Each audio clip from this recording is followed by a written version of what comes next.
meeting is being conducted in accordance with the Texas Open Meetings Act. I would like to offer a special welcome to our guests. Thank you all for joining us. You are invited to address the board during the public comment portion of the agenda. However, we do ask that you sign up to do so. The online link is closed, but you can still sign up in the back or right here where Jackie is. If you wish to speak during public comment and haven't signed up to do so, you may do so now until the start of public comment, which is item 4 on the agenda. Board members, you have access to the board packet on the board drive. As a reminder, any board member can take anything from consent agenda to the regular board agenda. Okay, next we will approve the regular agenda for the meeting. Are there any adjustments to the agenda? I don't think so. I'll entertain a motion to accept the regular agenda as presented. Motion to accept. And second, all in favor? Okay, motion passes unanimously. Thank you. Atlee beat you too. Atlee beat you too. Next is the consent agenda, which includes the May minutes, committee reports, and contracts. They are in the board drive. If everyone's reviewed them, I'll entertain a motion to accept the consent agenda.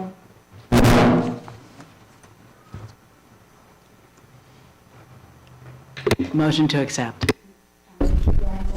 Second. Okay, all in favor? Richard. Motion passes, thank you. Okay, good evening, everyone. Thank you for being here tonight. We appreciate the time and commitment our community shows by participating in our meeting. Your voices matter, and this portion of the agenda gives everyone the opportunity to share their thoughts with the board. Before we begin, I'd like to review a few important expectations. This is a public meeting, not a public debate or open forum. We ask that everyone share their comments respectfully so that our voices can be heard.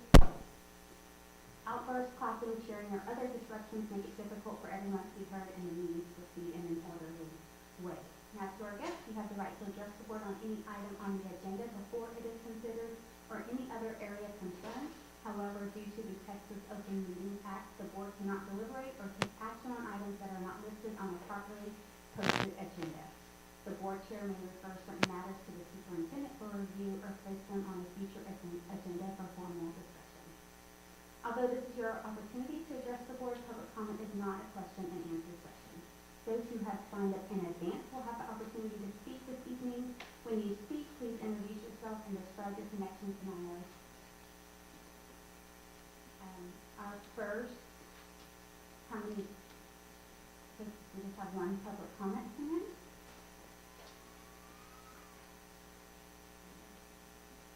Ms. McGee, you will have 3 minutes to address the board.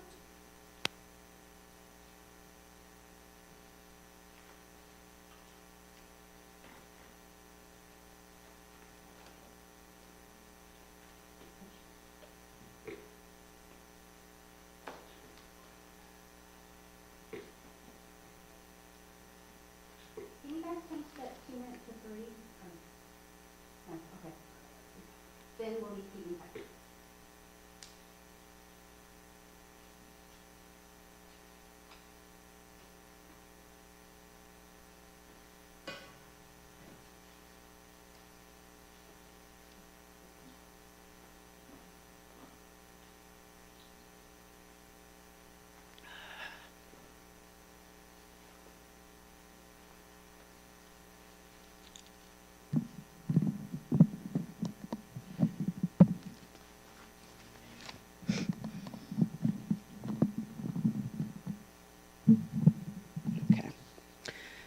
Good evening, NYOS. Is that on? Okay, there you go, sorry. Good evening, NYOS board members. My name is Kendra McGee, former middle school assistant principal. I just want to focus on a simple question. If NYOS claims that I had significant performance problems, where is the evidence? When I was terminated, I was told the decision was based on attendance and duty compliance concerns. However, during my Level 3 hearing, new allegations and broader concerns were raised. Concerns that had never been discussed with me before my termination and were not included in the corrective action plan. After hearing these allegations, I submitted a public information request seeking documents that should exist if these concerns were genuine and accurately documented. I requested records showing when these concerns were identified, who identified them, how they were communicated to me, and whether they were relied upon before my termination. To date, those records have not been produced. Instead, NYOS has once again sought to withhold requested information through the Attorney General process. That raises an obvious question. If these performance concerns were real, documented, and relied upon before my termination, then why not simply provide the records? If I performed my job as poorly as NYOS now claims, there should be documentation. There should be emails. There should be notes, evaluations, corrective actions, meeting records, or other evidence created at that time, not after my termination. Producing those records would resolve this issue immediately. Instead, I continue to receive shifting explanations while being denied access to the very documents that could verify those claims. I'm not asking anyone to take my word for it. I am only asking for transparency. I am asking for the records. The facts should simply speak for themselves. After months of shifting narratives, grievances, hearings, and public information requests, I find myself asking the same question I asked on day one. Where is the evidence? And I don't mean evidence created post my termination. Evidence created at the time that these supposed concerns were apparent. And if the evidence does not exist, then why was I really terminated? Considering that folks, while they may be gone now, were accused of much worse than 2 late duty arrivals, but were allowed to stay despite their accusations and now subsequent investigations. Release the files. Thank you.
Second.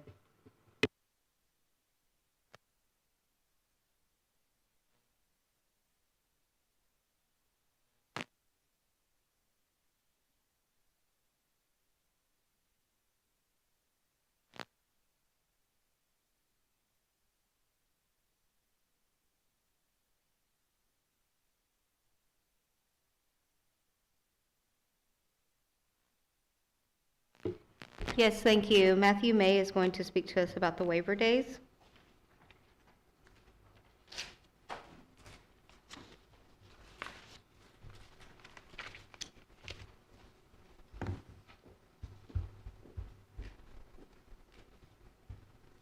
Good evening.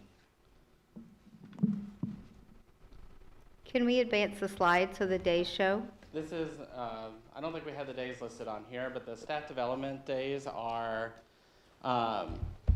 waiver days that we can submit to TEA for when we have staff development where we have the student break.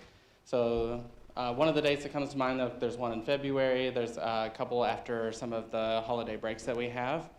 And so we do a 3-year cycle for our waiver days, and so we're submitting that 3-year cycle this year for this current school year, next school year, and the 27-28 school year.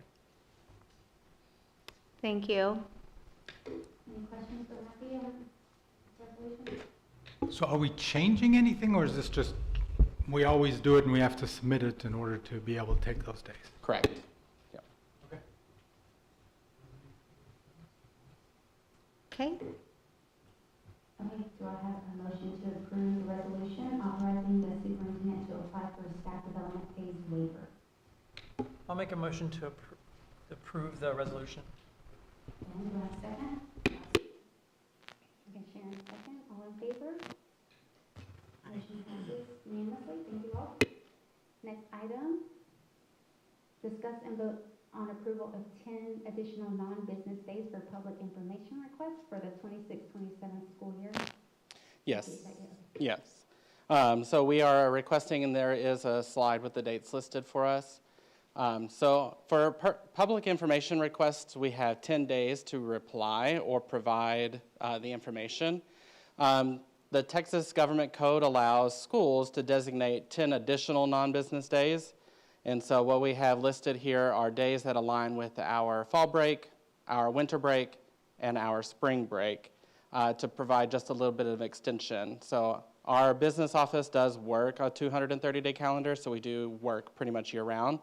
But these are the actual breaks that we get to take, and so those 10 days allow us to have that reprieve.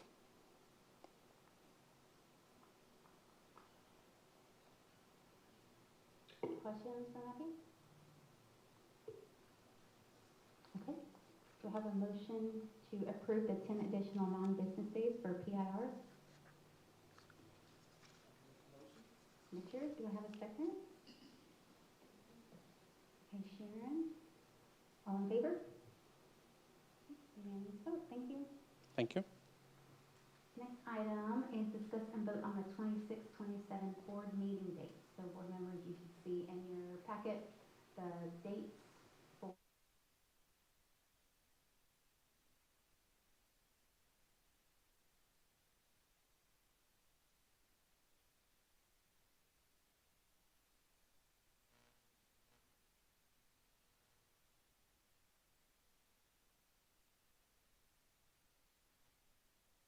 I'll make a motion to approve the board dates for 26, 27. second. Second.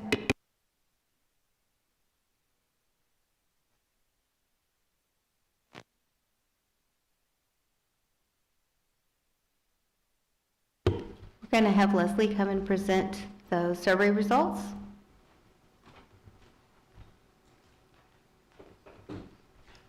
Hi, everyone. This is my first time. I'd like to take a moment and introduce myself. I know some of you, some I don't. I'm Leslie Menken. I am the HR manager, and I have been selected, lucky me, to go over the survey results tonight.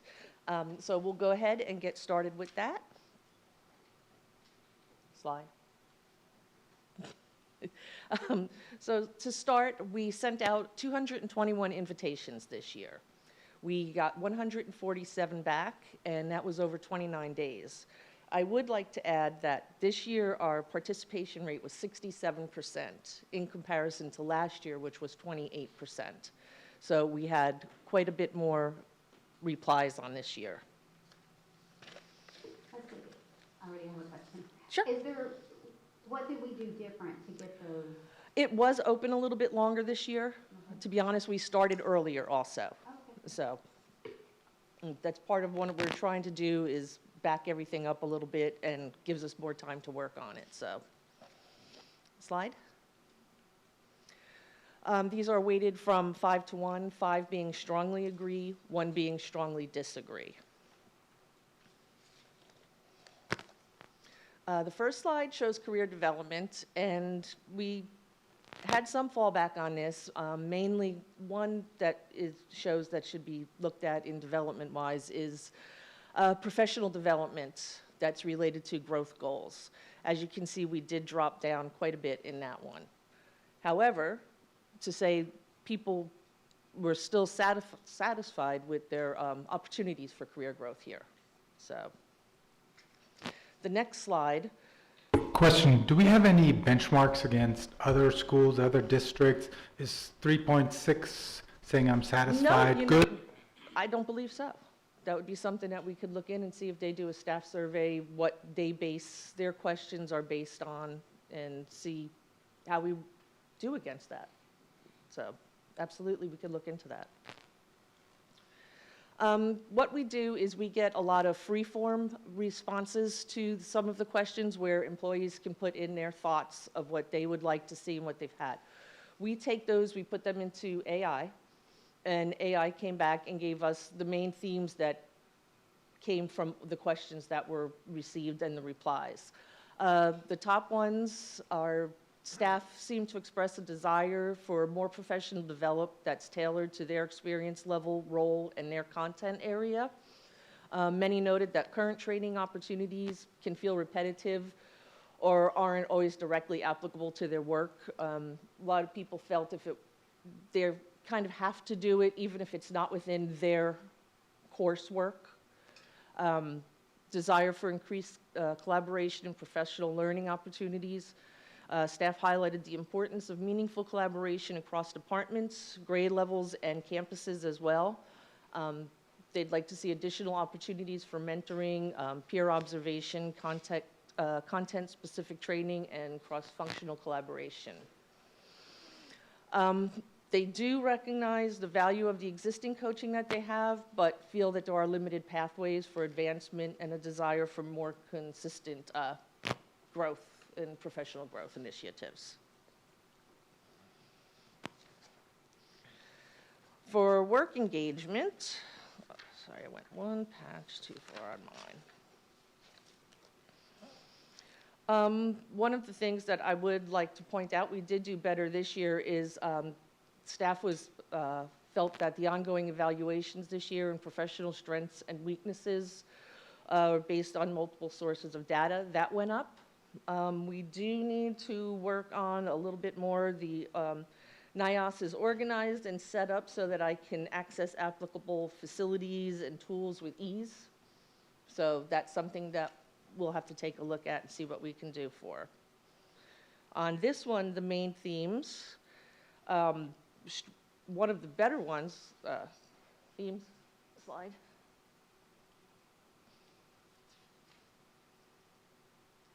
Strong peer support and team collaboration. Most staff members feel they have a positive relationship with their colleagues and their immediate supervisors. They highlighted teamwork, mutual support, and collaborative problem solving as strengths of NYOS. So that is one thing to look forward to and that we're doing well. They would like better leadership visibility and communication, desire for more consistent communication, clearer processes, and increased visibility from leadership. They noted greater clarity around expectations, decision-making, and organizational priorities would strengthen engagement and the morale. Again, one last one. Need for improved system support and workload management. They identified some opportunities to strengthen organizational systems, coaching support, more access to resources. Some concerns were raised regarding workload, time constraints, the need for more proactive planning to support staff effectiveness and their well-being. Relationship management, this one developing, we kind of have a couple. The main one that I would like to touch on is the mission of the school. That's something that we need to come across. We dropped a bit in that, not a large amount, but a bit, so it's something we need to look into. The other one would be my manager and I have a good working relationship. That dropped a bit from last year as well. The years I did not mention, the current year is the blue, last year is the green, so. The themes on relationship management. One thing that I think is a good thing when we're looking at the themes, slide, strong collegial relationships and team support. Over and over again, I saw in the responses that were freeform that staff has great positive relationships with their coworkers, teamwork, trust, mutual support as key strengths. They indicated that their colleagues and immediate teams are a primary reason they remain engaged and committed to us. Again, they do desire greater connection and visibility from leadership, including increased visibility, accessibility, communication with their management. That would help build trust and make us a stronger organization. Third one, need for increased collaboration, staff voice. Staff value the collaborative culture. They indicated feeling isolated or siloed across campuses, departments, or buildings. They also expressed a desire for greater input into decisions that affect their work and more opportunities to collaborate across teams. For work environment, we stayed about the same about having a safe and orderly work environment. That's a plus. One thing that we can work on is NYOS operates in a socially responsible manner. So we'll have to look into and see what we can do on that. The themes on work environment, slide. Again, desire for clear communication and meaningful staff input. You will see that seems to be a theme across the board, the communication. Staff expresses a desire for clearer communication, greater transparency, and increased confidence that feedback is considered during the decision-making. Many noted that stronger communication and the opportunities for meaningful input would improve trust and engagement. Need for greater consistency and organizational support. Staff highlighted the importance of consistent procedures, expectations, and accountability across the organization. The comments reflected a desire for improved planning, organizational systems, and proactive support to create a more stable and predictable work environment. Workload, safety, and staff well-being. Staff identified concerns. It's okay, I keep going. Staff work related to workload demand, staffing capacity, and availability of time for planning and preparation. They noted opportunities to improve campus safety, facilities, and operational resources to better support staff and students. Our overall staff satisfaction, it is a little bit lower, but not very much. We didn't drop in large numbers. Then we come to our employer net promoter score. What this is a 1 to 10 scale. Staff are asked, how likely are you to tell someone to come and work here, be it a friend or a family member?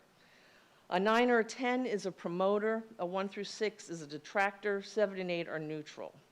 We had 109 responses to this.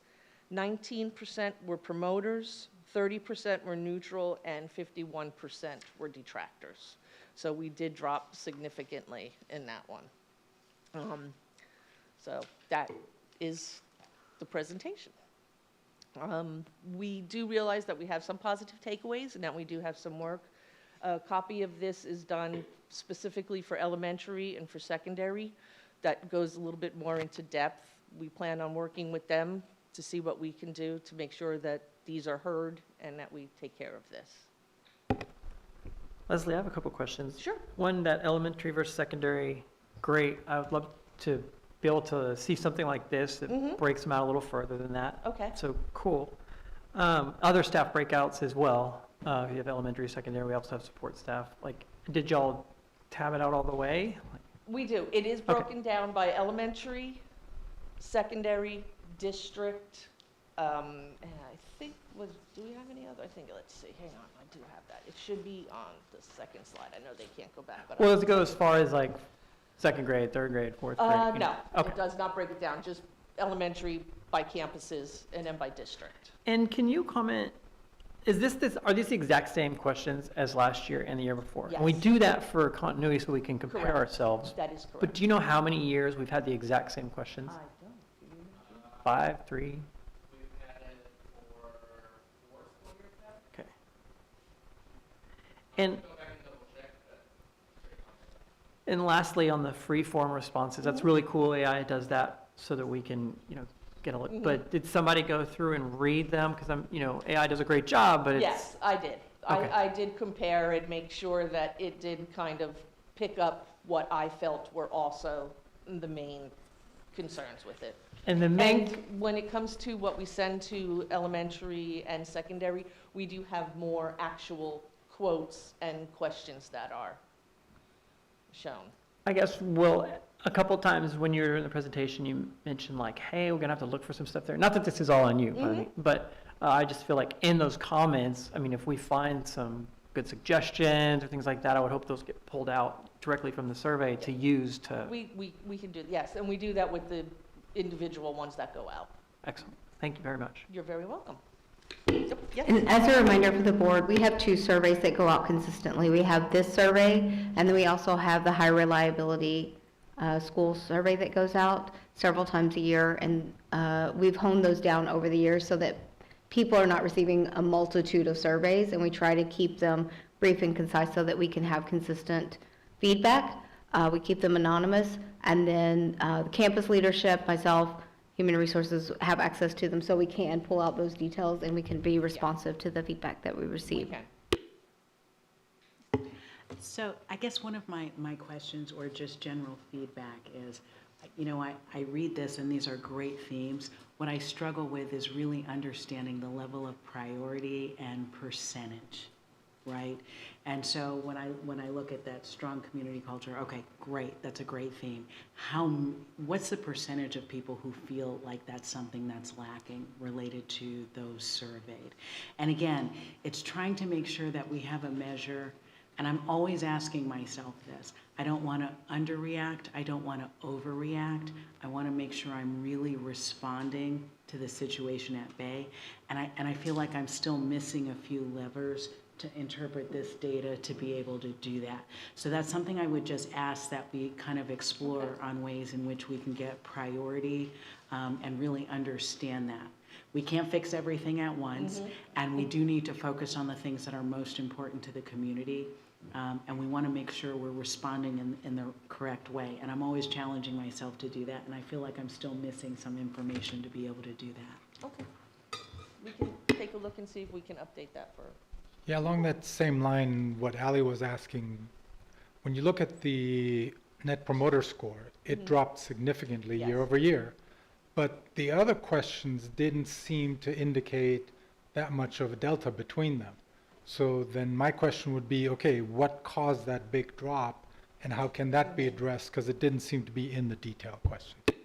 Yeah, that, I'm not sure how, is that a separate question that they asked? That is, it's a separate question that they asked. It's not, that specific one is not based on like the other questions. It doesn't formulate that. SurveyMonkey, we literally asked that question. So the numbers that I gave you, the percentages, that is the percentage of the people who took it, that's how they answered it. Yeah, no, fair enough, I understand that. But what I'm saying is, right, in terms of job satisfaction and all those other things, the scores didn't change that much, right? Which Yeah. makes you then wonder why this question dropped so much. And I'm not expecting an answer Yeah. now. I'm just saying that would be the key, one of the key things to identify and figure out how to address it. To look at it. It is a quandary, and I had conversations both with Matthew and also with Paul, our data fellow, to kind of dig out and exactly what you're saying. And so we're looking at where we are contextually in transitions and what might be some potential reasons. And also, I thought it was interesting the number of people who answered that question versus the total number of people who answered all other questions. So we'll dig in a little bit deeper. I liked your commentary as well, and so we'll bring some more information back to the board. Thank you. You're welcome. Thank you. Thank you, Leslie. Next item is the superintendent update.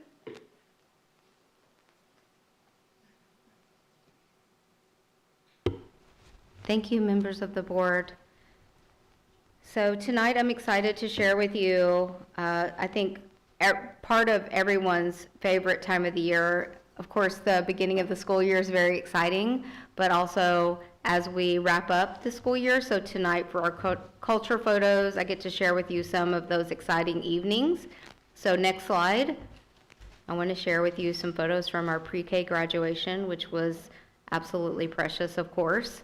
And then also on the next slide, we can see a photo from our 5th grade graduation. You can see those hats going in the air. And then, of course, our high school graduation, which was a fantastic evening for everyone. We could have put over 100 photos up from each one of those events. They were fantastic. Next, I want to share with you some upcoming events that we have. We have our annual snow cone social on July 6th. From 6 to 7:30 for our elementary students. It will be on our playground and White Top area. We will be especially focused in on our pre-K 4 and kinder families. We want to make sure we have a really robust, not only students on the roster, but a wait list. We know that it's an ongoing challenge for us as the other schools in the northern area open up and call their wait list. Sometimes we lose students, so we're trying to be very strategic to make sure that we not only have students on our roster, but wait lists, like I said. We have a K through 5 Meet the Teacher Night on July the 14th from 5 to 5:45 if your last name is A through M, and then from 5:45 to 6:30, last names N through Z. And then pre-K 4 Meet the Teacher and Information Night on July 16th at 5:30. First day of school, July 21st, it'll be here before we know it at NYOS. And then, very exciting, our bingo fundraiser on August the 7th, 2026. It's always a challenge at the beginning of the year. It's just so darn hot. And we want to do things outside, but it is so hot. So we had great attendance at our bingo night last year, and so we decided to do it a little bit earlier in the year. We have a save the date out there where the sign-in sheet was and the agenda. So please grab a couple of copies, share that with friends and neighbors. Last year when we did bingo, we had people in this neighborhood who came who had nothing to do with NYOS. They had no children at NYOS, but they heard about bingo and they came on in, and we loved having them. Some of them sat at the table where I was. We want everybody who wants to come to bingo to please come. We had far more people than we anticipated, and it was a great event. So we really want to promote that. We have a fundraising group that's helping us. They came in just this week to walk around and help us get even more ideas about how to make it a fun event. So it's going to be our first fundraiser of the school year. So please, I can't say enough about that. Next slide. I'm super excited to introduce to you 2 of our new members of our team. I'm going to ask them to stand so you can put a face with their photos. Misty Morgan is over here to my right, your left. She is our new Chief Academic Officer. We're thrilled to welcome her to our NYOS team. If you're not familiar with what a Chief Academic Officer does, she works really closely with the superintendent and with both of the principals and their academic teams to make sure that all academics run really smoothly. We're absolutely thrilled. Ms. Morgan has a phenomenal reputation, a lot of experience. She's already hit the ground running. She's been in lots of meetings with us, doing lots of things, and already has just locked in with all of us, and we're thrilled to have her. And then I'm also thrilled to introduce Donita Garcia, our new elementary principal. Some of you may already know Donita. She was a teacher and instructional coach here and also a board member. And so she feels like she's coming back home here to NYOS, and we're absolutely thrilled to have her. And she's also been able to work with Dr. Pesta, and we have just included her, and we're thrilled to have her joining us as well. She will be at all of those elementary events, so you'll get an opportunity to meet her and introduce her to your students. So next up, we're going to talk about staffing. I'm going to have Mr. May come up and share some of that information with you guys. Thank you. All right, so this staffing update goes through the end of May. So on attendance, we did see just a slight decrease as we finished out the school year from 96.39 to 96.54. I have that backwards, sorry. 96.54 to 96.39. I'll have to update that, my apologies. We did see an increase in the elementary fill rate from 68% to 70%. Secondary also increased from 60% to 75%. That's a lot to do with, we do have some blackout dates at the end of the school year, things like that. District retention, so we did see a decrease from 85.47 to 80.77, and then teacher retention did decrease from 94.37 to 89.44. Last year, from July 2024 to May 31st, 2025, we were at 78% for the district, and teacher retention was at 81.75. So we're seeing an improvement for this year. We do see an improvement from last year, yes. Fantastic, thank you. Thank you. And I believe our goal for this year was 96%, so we did make that for our attendance as a goal. Thank you. So next we're going to discuss teacher certification, and Board Member Ben Williams is very passionate about this topic, so he's going to speak about it. Yeah, what this project is, every year TEA releases a bunch of data on certification, retention, and some things like that, and it's a year-to-year calculation. And what I wanted to do here, and I'll do it quickly, is a lot of times we have questions like, okay, those are some cool numbers, but how do we compare to the rest of the charter school environments, state, regional, things like that? So that's what this should do for us. So on the first slide where it says teacher certification background, that's a lot of words, but if you get to look into it, it kind of shows the history of uncertified teachers and where they came from. Or not where they came from, but like how they became such a big storyline. And one of the things that charter schools have always been able to use uncertified teachers, but during COVID in particular, when school districts started becoming districts of innovation and that was growing and growing, they asked for that power as well, and they began hiring a lot of the uncertified teachers. We're starting to roll some of that back, but that's where the big swell happened, because charter schools have been doing this a long time. It was part of how we did things, but then all of a sudden it became big news, right? It's like, wow, we've kind of been doing this for 25 years. So that's a little bit of background on that. One of the points that's there underlined, by 2022, 90% of school districts were trying to do DOI, which gives them some more flexibility, and 87% of those had chosen under their DOI status to exempt those certification requirements. So across the board, school districts, including charters, were doing this.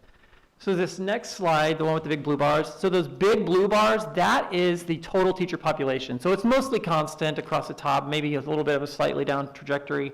And that thin blue line, that is the number, it's not a percentage of the bar, but the number of uncertified teachers in Texas. And you see it shot up and then kind of leveled off. So 350,000 teachers in Texas, about 41,500 are uncertified. This is statewide.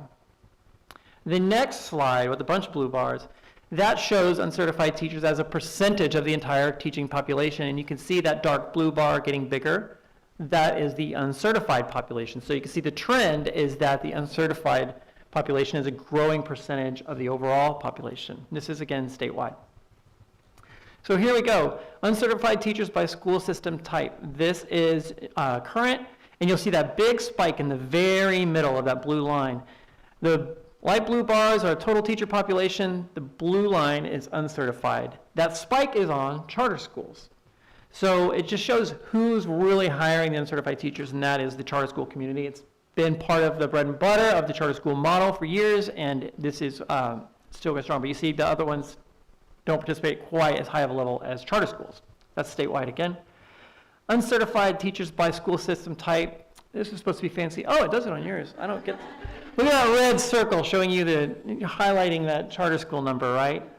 So the next one, this is Region 13. This is our region. Now, those are all the charter schools in Region 13. They do not all directly compare to us. Finding a cohort that exactly matches like our population is actually quite difficult, and I ran out of time. But here's Region 13, which does help because it's our area, right? Like this is the same, we're pulling from the same teacher population in this community. We are right there in the middle, but if, bang, look at that red line. So as you can see, NYOS is in there, and we have 140-something teachers, 138 teachers, and 52 uncertified. And when you go to the next slide with the yellow lines, that yellow line is the percentage of each charter school that is uncertified. So the higher the yellow marker, the higher the percentage of that charter school's teaching population is uncertified. And you can see the NYOS line is a little bit below midway, right? And there are some that are way up high. Showing that in comparison, first of all, the first thing you should notice is that it's all over the place as far as a percentage. Second of all, that we aren't that high, which I found interesting. 38.8% here at NYOS. So this next slide, this is just a little chart that kind of breaks it all down for you. So statewide, about 12% of teachers are uncertified. Statewide for charters, it's 54%. And then if you break it down to region, about less than 10% of Region 13's teachers are uncertified. 45% of Region 13 charters are uncertified, but at NYOS, it's only 38.8. I just thought this was interesting because we're beating the curve when it comes to our local population and the statewide charters as a whole. I think that everybody would love to have the most experienced and all the certifications and everything that you can get for your teachers, but I just wanted to show that we're not starting from some place that's way behind the pack or in serious detriment, that at NYOS we have a strong population that's reflected in that chart. And that's the end of that little informative data set. Hope you enjoyed it. Thank you, Ben. I think that if we went back in history and we looked at the initial start of charters, initially charters had a lot more leeway, and it was A-okay to have a lot of uncertified teachers. But what we're going to see historically moving forward is that the state of Texas is going to become more and more strict on all charters about not having certified teachers. It's an expectation, and so all charter systems are really moving towards the expectation that all teachers be certified. And so all superintendents and all leaders of charters are really looking at and encouraging, supporting. Here at NYOS, once a teacher who's uncertified goes through the training and passes the test, we pay for their class and their testing to support them so that they can get their certification. And we have and will continue to track to make sure that everyone gets certified. We want to make sure because we know that makes such a tremendous difference. And in some ways, we can see less and less of a difference between a traditional ISD and charters in some ways, because as we go along, those things that are good for students, like making sure you have a certified teacher, are our expectation for all systems, right? So next up, we're going to have, as part of the superintendent update, a review of our STAR data. We don't have all of our STAR data in. We're still waiting on our science results, but we do have some preliminary STAR data, and I'm very excited to have Ms. D. Morgan come up and share some preliminary data with us tonight, as well as our response to that data. Yes. All right. Good evening to the board, Superintendent Rosa, NYOS staff, and guests. It's my pleasure to share with you the latest STAR data that has been recently released for both the elementary and secondary campuses.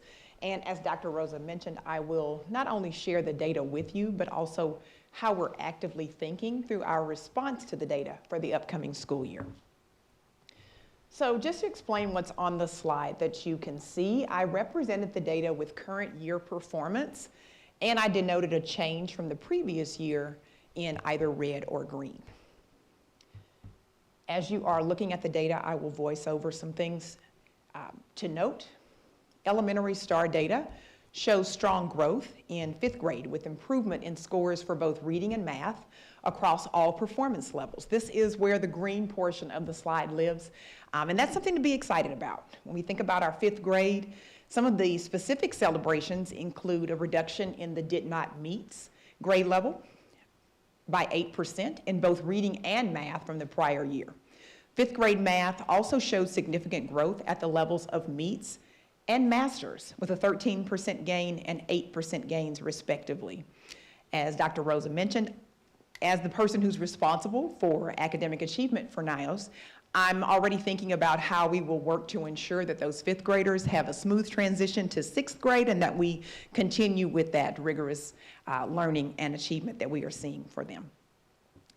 4th grade remains relatively stable, and that translates into a high percentage of students that were scoring did not meet at grade level standard in math. That's a 30% did not meet level. And that does give us concern, and I'll say more about that here shortly as it pertains to what we are already thinking through for next year.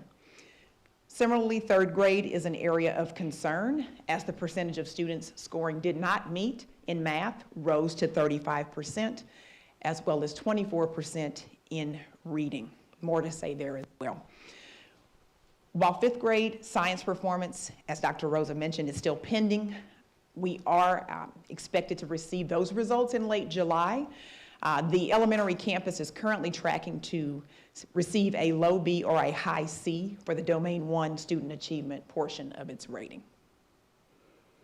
If we'll advance to the next slide, I do want to get more specific around the 4th and 3rd grade performance. I mentioned that we have some concerns, and here is a little more detail as to why. The first table at the top half of this slide represents our current 4th grade cohort and their performance as 3rd graders. Since last year's STAR math test, our current 4th graders have decreased in the number of approaches and stayed relatively static in the did not meet performance category. While it's affirming to see that our 4th grade cohort grew in the master's level performance since their 3rd grade year, it is concerning that the percentage of students approaching grade level content mastery decreased from last year, and the number of students who did not meet was relatively static. So we are not moving our most vulnerable students, and that is the takeaway there. The second table, and I'll go back, yeah, thank you. The second table represents a grade level math performance comparison between our 3rd grade cohort and our 4th grade students when they were 3rd graders. And so even though they're different students, the headline that I want us to take away from this is that our current 3rd graders are performing lower than our current 4th graders did as they were 3rd graders. And we know that there is context for this. This current 3rd grade cohort experienced significant instability in the teaching core as 2nd graders. And that included long-term substitute teachers that we have since addressed. But we know that students loop in the grade levels. And what we know to be true about looping is that it's a strong strategy when we have consistency in instruction. And so that is something that we are really seeking to solve for as they matriculate. We'll go to the next slide. Here are some ways that we want to address that. As we're thinking ahead, I'm working closely with Dr. Pesta and Ms. Garcia, and really getting a clear sense of what the data says and what we want to do about it. And some of the primary areas of focus that are emerging are to hire well. Where we have vacancies, principals are actively interviewing and making high-quality selections. I can tell you, having spent time with the principals this week and last week, that this work is happening on a daily basis so that we can have a strong start for the school year. Once we are fully hired, which we expect to be soon, we will institute effective onboarding so that we can build skill and see sustainability in the hiring that we do. A critical first step for the principal, for Ms. Garcia, is to ensure that the leadership team and staff are really clear on the priorities, and you'll see those instructional priorities listed there, and that we're aligned to a common vision for what high-quality instruction looks like. And not only do we know what that looks like, we know how to operationalize it. And that really translates into where our priorities of professional learning communities, differentiated instructional strategies, and progress monitoring come into play. These are the priority moves that we want to make to help us address the gaps and see stronger student achievement results. Lastly, my role was not in existence last year. And so in thinking about the change that brings to both elementary and secondary, that looks like multiple touch points each week to ensure that we are keeping student learning at the forefront. Leader development in the form of weekly coaching, side-by-side walkthroughs in classrooms, and just really ensuring accountability to the goals that we set in our campus and district improvement plans. That's some priority work for myself, alongside principals. We're going to move into our secondary data, and starting with middle school.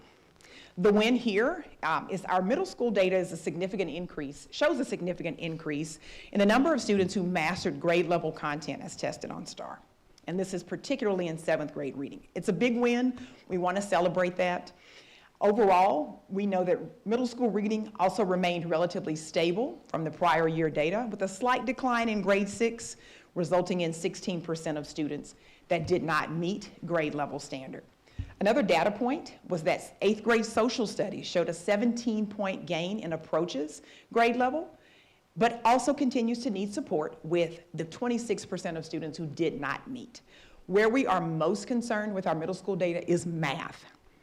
We look at grades 6, 7, and 8. These are primary areas of concern when we consider the students who did not meet grade level. That would be our 6th grade math, 22.9, 7th grade, 62.8, and grade 8 math, 25.3. We'll say more about what we want to do about that as well, but I also want to take you through our high school end of course results.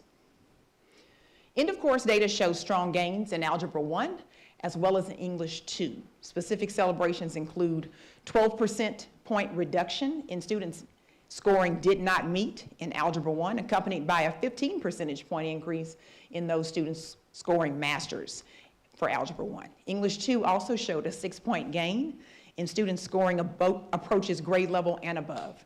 And U.S. history continues a strong trend, with 96% of students scoring approaches and above, and 56% scoring masters. Initial biology levels also show strong gains, pointing to 47% of students scoring at the master's grade level. English 1 was similar to the previous year's scores, with 17% scoring did not meet and 27% at master's. Cumulatively, at the secondary level, there are some things that we want to do to respond to the data, and I can show that on the next slide. Here again, and this is actually something I've refreshed, but I can talk through it. There were some strategies for success that we were able to unpack. Where we saw those gains in Algebra 1, we were able to really unpack what the change was, rather. And that pointed us to the data analysis, data-driven coaching cycles, shifts in the curriculum that really addressed the pacing, and targeted interventions using the data to make decisions about instruction. What we want to ensure that we prioritize at the secondary level, similar to our elementary, we want to make sure that we are hiring well and onboarding new staff effectively. We have a new math instructional coach that is going to be their primary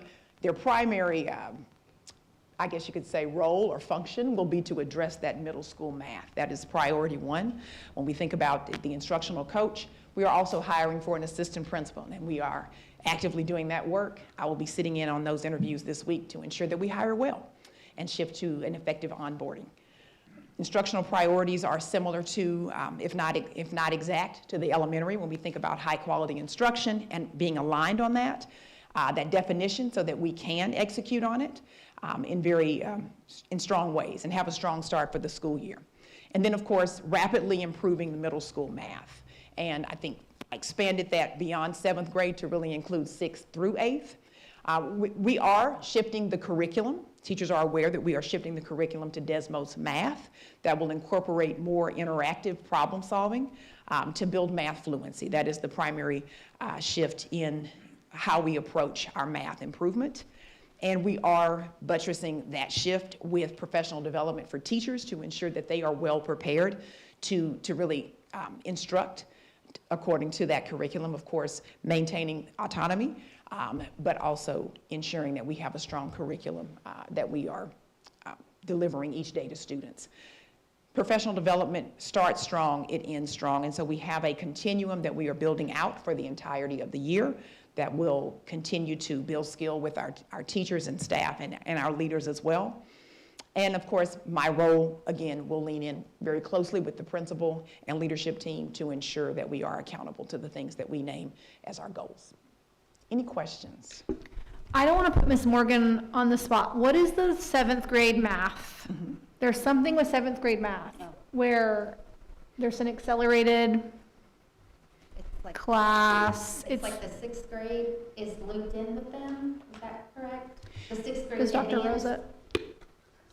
Oh, you- So the students who are able to take Algebra 1 early in eighth grade, I think that's correct, are able to go ahead and take Algebra 1. Thank you, Mark, for giving me that support. And the students that are not are not. And so you start seeing who's able to take accelerated math. And so it's very concerning, that seventh grade math, because it's a gatekeeper.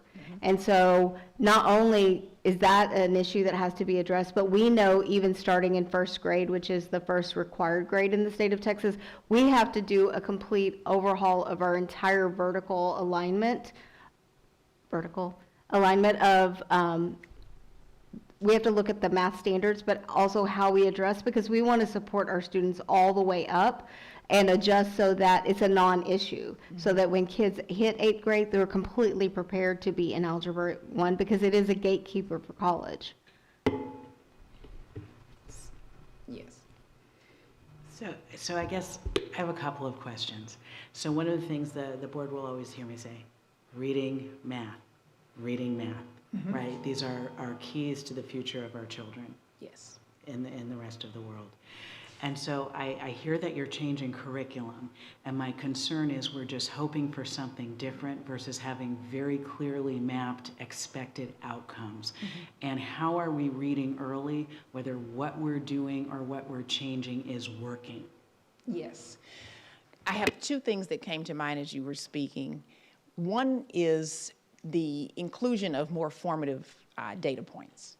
Something that I've noticed just in looking at this past year, and I have, of course, this is week 3, but having said that, one thing that I noticed was an absence of data from the interim to the STAR test itself, and I would like to really adjust for that using the new curriculum. The new curriculum that I have seen, Desmos Math, does have checkpoints that we can use to enrich the discussions that we have in our professional learning communities around whether or not students are learning and what we want to do about it in a rapid response fashion.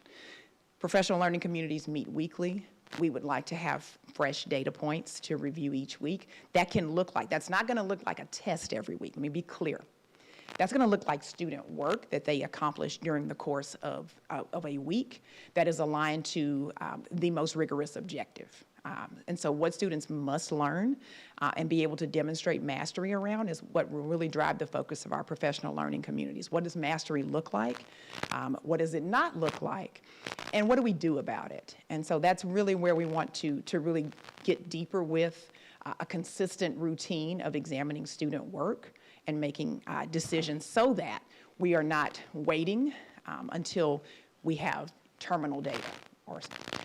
That's one thing that I was thinking about. The other thing I'm thinking about, when you mentioned math and reading, there is a connection, obviously, between how students read on an assessment.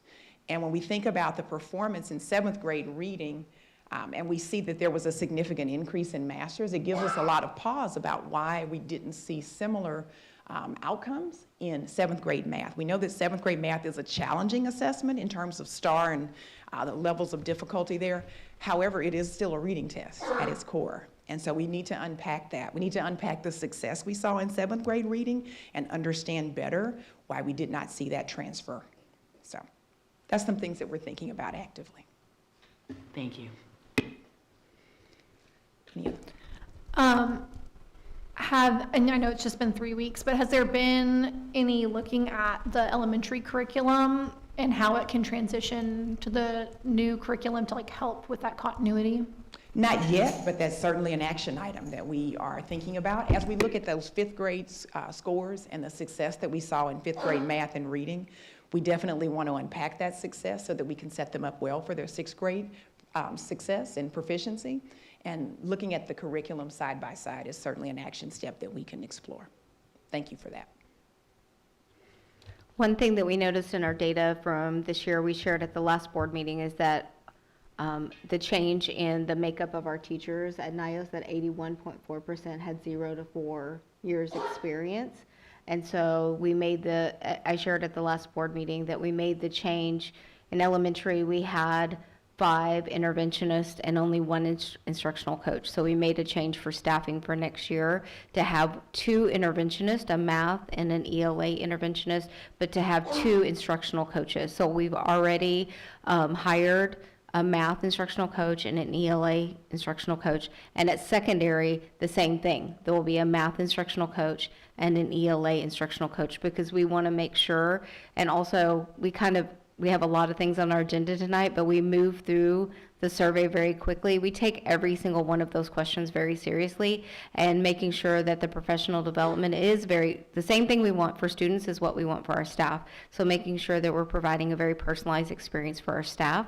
And so those instructional coaches, alongside the principals, will be able to provide a personalized experience for every one of our staff members, whether they're a master teacher or it's their first year, that we're able to personalize and support the teachers for what they need. And so to what Ms. Morgan was saying, a professional learning community will allow the teachers to identify what are the needs of their students, look at those assessments, whether they're formal assessments or informal assessments, and be responsive to the needs of the students. 3 weeks, huh? Just 3. I really have enjoyed this presentation. I really like the context and next steps. I really like seeing clear, for me, that I don't understand, I don't know this stuff, right? But clear things that you guys are going to do in response to this. And I want to thank you. I'm really impressed. In 3 weeks, you're already giving me this much information, but it's definitely a way that I can process it. Like right on up to operational things like looping, right? Right. Is that doing what we want it to do? I'm a big fan. But I like the idea that even that would be called into making sure that it's right for what we're doing, and is it doing its purpose? So Exactly. I hope that it is, but like tying the operational to the academics. Thank you very much, Missy. Thank Ms. you. Morgan. Thank you. Welcome. Thank you.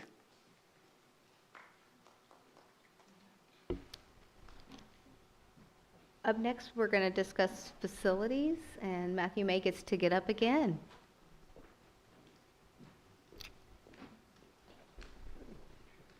Hello again. All right, so I do want to highlight some of the facility updates. So my goal this summer is campus beautification, and so and working on some kind of repairs that have been delayed. So one of those being the ramp. So the ramp that goes from building C to building D has been completely replaced, or is being replaced. It is slotted to be finished this week, actually. With that, we'll see, of course, strengthened support.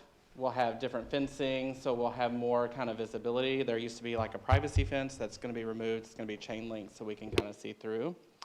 And then building A, so I do have a couple of pictures up here. So in building A, one of our classrooms, we had a sink that was leaking that was reported, and when we went to address the issue, we found mold growth.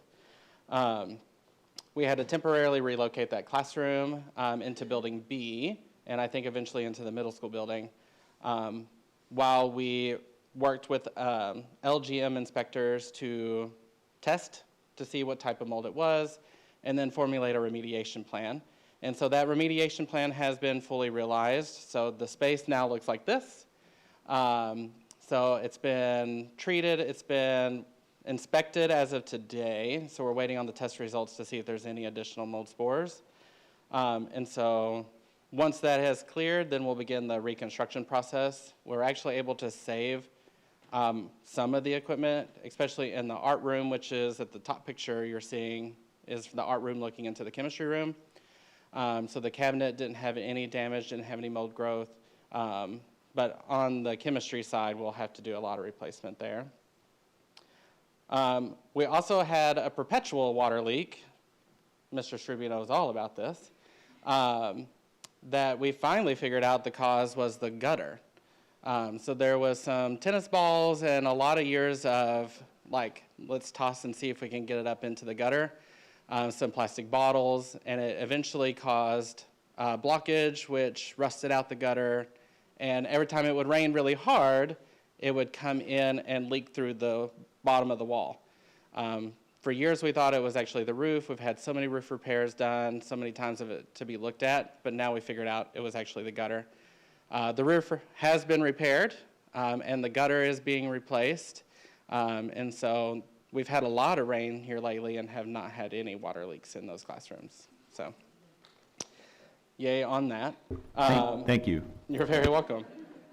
And so, a couple other things that we're working on is just overall cleanup of the campus, vegetation-wise, doing some pressure cleaning, cleaning of the buildings. It's been a few years since they were last painted and cleaned, and so that's kind of where we're at right now. What questions do you have for me? Oh, and the floors are being polished in all buildings. That's going on actually right now. And Building A is where we're starting.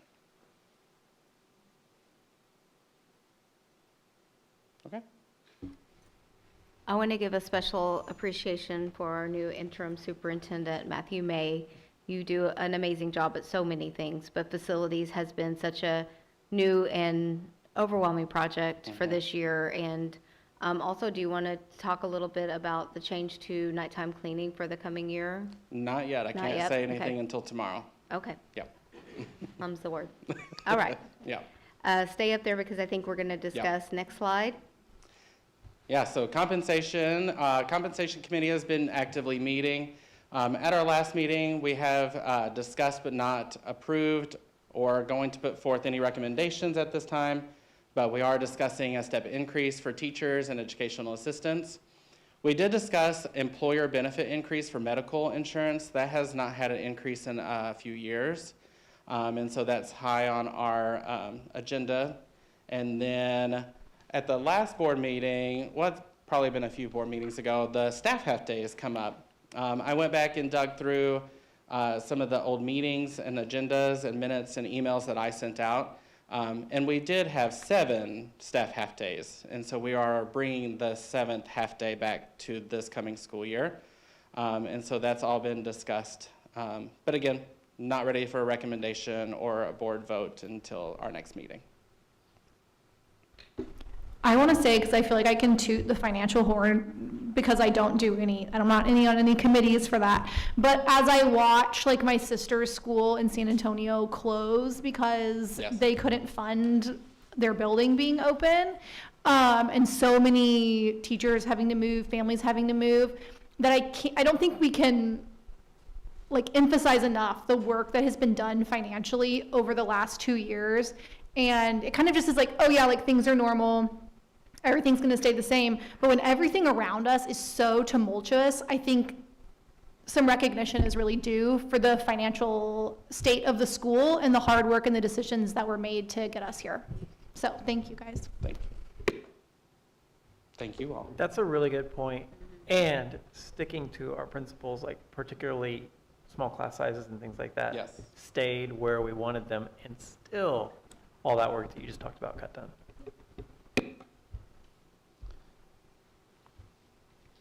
Next slide. While I'm standing here, can I give a refinance update, which is the next slide for FOC? So I don't want to steal Hassan's thunder, but so we did vote on Texas Capital to do the refinance for our $5 million Frost loan.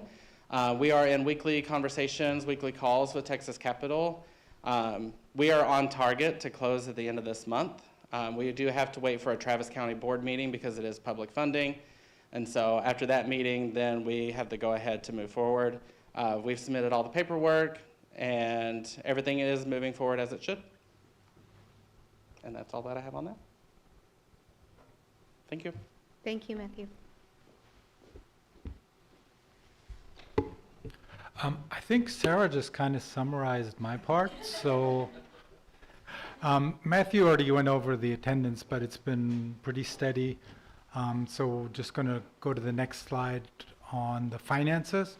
So the good news is that our daily days on cash on hand are up by 3 days. So we've accumulated an extra $168,000 for last month to this month. We're still down about $100,000 year over year, but that's because we spent hundreds of thousands of dollars on equipment, facilities updates, and other things. So the hope is that we'll be cash positive by the end of the school year, which would be first in a while, right? And so, as Sarah said, the finances are very steady.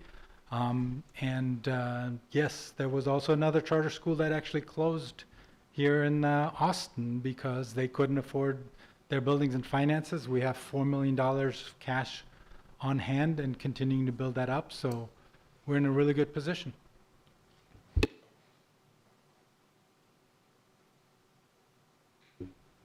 Thank you. I felt like this was the appropriate place. In the May meeting, there were quite a few questions and comments, and the public comments about DSS, who is our fractional support for finance, as well as Dr. Say. So I did some research and have a couple of bullet points that I thought I would share. During the tenure of Dr. Say as our interim superintendent before I came on board at NYOS, just for clarification, Dr. Say was paid through his company, School Leadership LLP. Dr. Say was not employed by or compensated by Dynamic Support Solutions during his service as interim executive director at NYOS. NYOS is not aware of any violation of conflict of interest of laws or board policy related to those matters. Dr. Allen Say has provided board training and governance support to NYOS dating back to 2021 and is a well-known leader within the Texas public charter school community.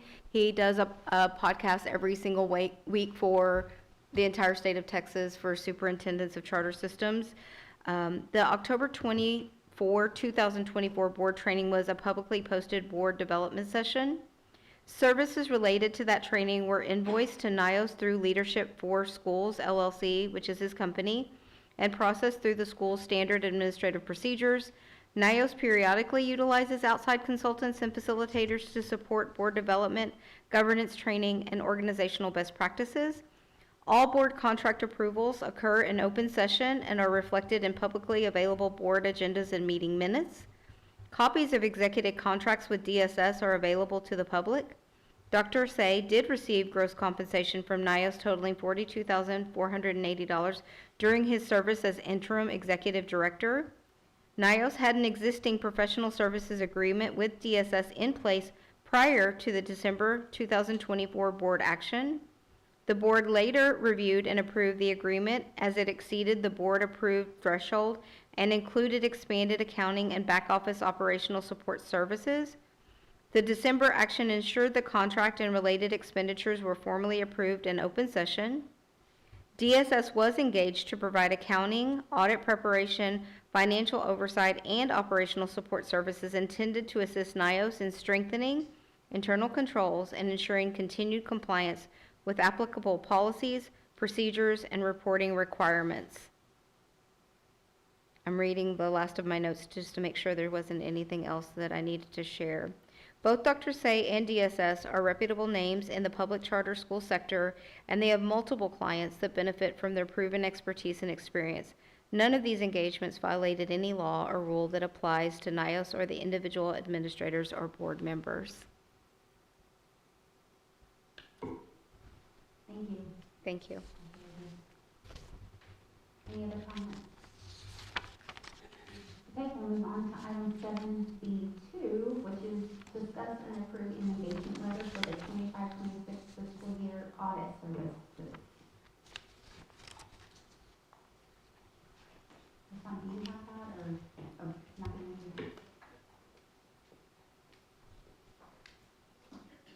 Yeah, I can add, so we did an RFP last year for an auditor. We're going to continue that engagement with that same auditor moving into the 26-27 school year. So we would like to continue with SFC or Sutton Frost Cary. Thank you. Any questions for Matthew?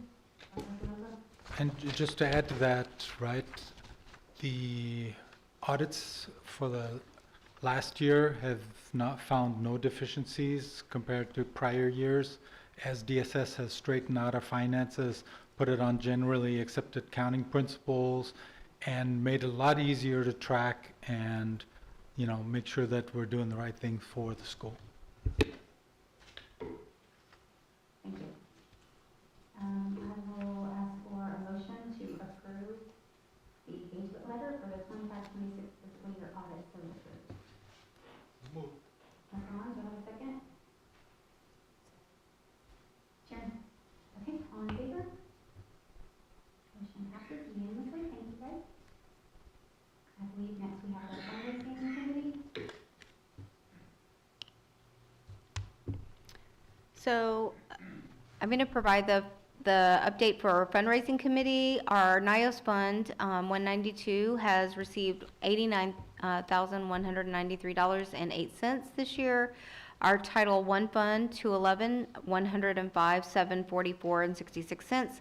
No new competitive grants have been received for 25-26 since our last posting. Next slide, governance committee. The governance committee met a Monday ago, and we were very brief once again. Most of the policy stuff happens at the beginning of the year. But we talked about,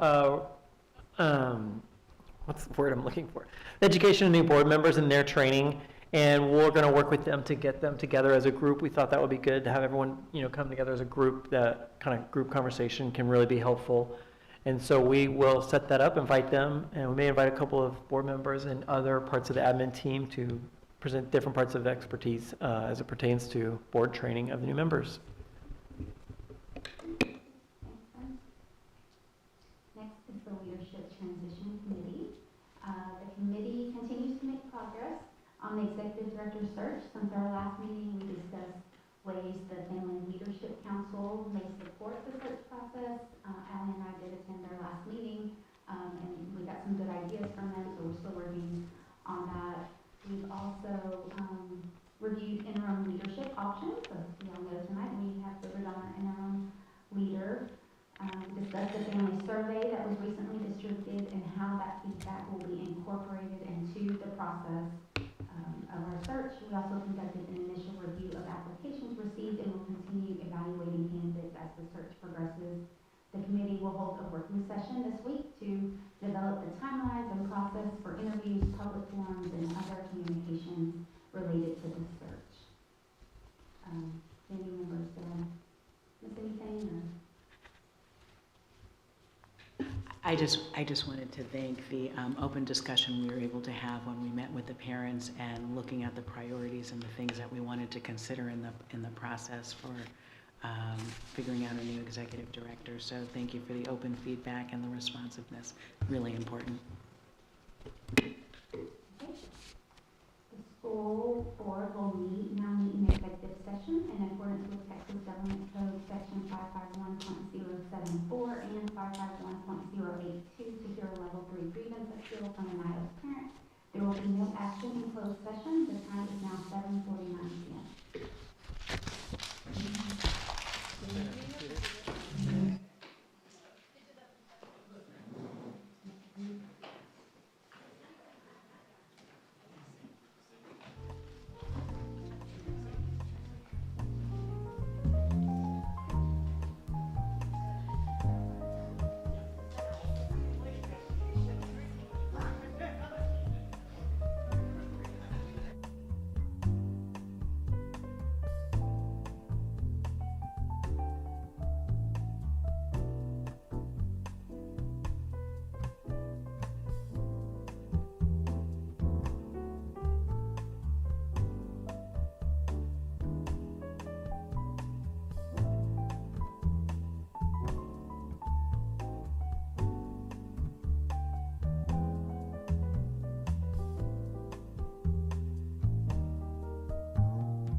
Check.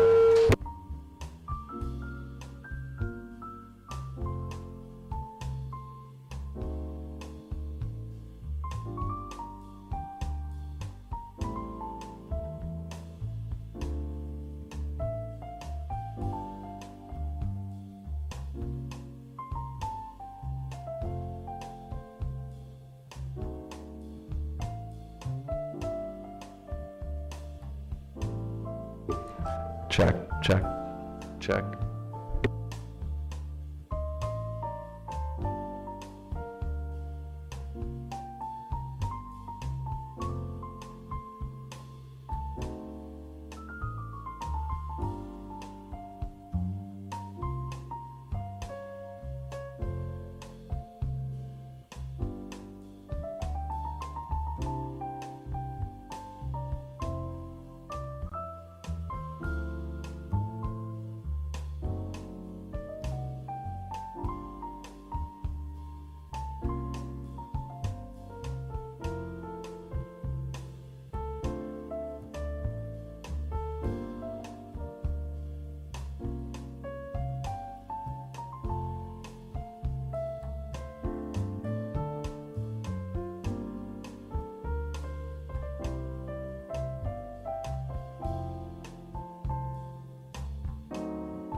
Okay. We have a quorum present. The board now reconvenes into open session. The time is now 8:53 p.m. Let the record reflect that no action took place in closed session. Do I have a motion? I would like to make a motion to uphold the level 2 grievance decision. Okay, do I have a second? Sharon, second. All in favor? Okay, unanimous decision. Thank you, board members. Next item is discuss agenda items. We do have another board meeting this month. So I know that we have budget, 25-26 budget, amended budget, 26-27 budget recommendations, along with compensation, leadership transition committee, so we'll give an update on the search. I think we have the student code of conduct and the parent handbook. I think they may be coming up in June, maybe July. I believe the board only has to approve the student code of conduct. Okay, so that should be coming up. And then also start thinking, board members, about officer positions. I may send out an interest survey soon. And if there's anything else y'all have? Okay, I'll entertain a motion to adjourn. I'll make a motion that we adjourn. Ben, do I have a second? Ally, second. Ally. Okay, all in favor?